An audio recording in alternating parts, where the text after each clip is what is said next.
Oui, bonjour Madame la Présidente, bonjour chers collègues. Donc à propos de l'amendement, je ferai aussi l'explication de vote en même temps.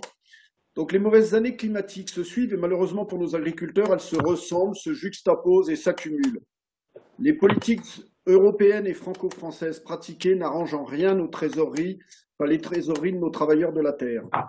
Au vu de cet état de fait, nous souhaiterions majorer de 700 000 euros les crédits inscrits au chapitre 936 Actions économiques, article 631 Agriculture, pêche et agro-industrie. Madame Marie-Sophie Laine m'a exactement copié ce matin en annonçant 700 000 euros de plus pour les éventuelles urgences financières auprès des agriculteurs les plus en difficulté. Il est heureux que la majorité reçoive nos amendements avant la séance plénière. Ces crédits supplémentaires seraient gagés sur une minorité à due concurrence du chapitre 935, article 52. Un fonds d'avance de trésorerie aux agriculteurs éleveurs d'un montant de 700 000 euros est créé pour pallier les retards de paiement des fonds FEADER, des courts termes bancaires ou autres retards sur les montages de dossiers complexes et répondre en partie aux conséquences de la crise climatique et sanitaire. Le Conseil régional, qui se veut un organisme de décentralisation, de proximité vis-à-vis des citoyens, ne remplit ici absolument pas son rôle. J'en profite aussi pour relever dans l'exposé de la vice-présidente à l'agriculture tout à l'heure que dans ses objectifs, ouais, j'entends des voix derrière. Alors, j'en profite quand même pour relever que dans l'exposé de la vice-présidente Marie-Sophie Laine, dans ses objectifs tout à l'heure, elle a précisé qu'aucun secteur agricole ne serait oublié. Je lui rappelle de nouveau qu'elle n'oublie pas de rajouter dans son pass agri-filière la nouvelle filière viticole en vin tranquille qui se met en place dans différents secteurs des Hauts-de-France et notamment en Picardie.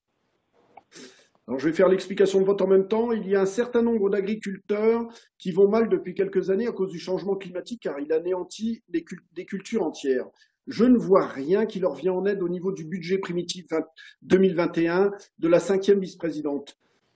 Que l'on m'explique. Si je reprends le budget primitif 2017, juste après la mandature précédente, où vous nous aviez expliqué en long et en large qu'il fallait bien faire avec et que l'on allait voir ce que l'on allait voir dorénavant.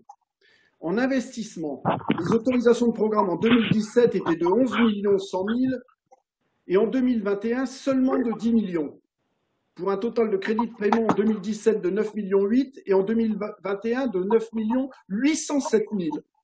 En fonctionnement, les autorisations d'engagement en 2017 étaient de 10 500 000 et en 2021 de 11 700 000. Où est le plan de relance? Où est l'aide exceptionnelle?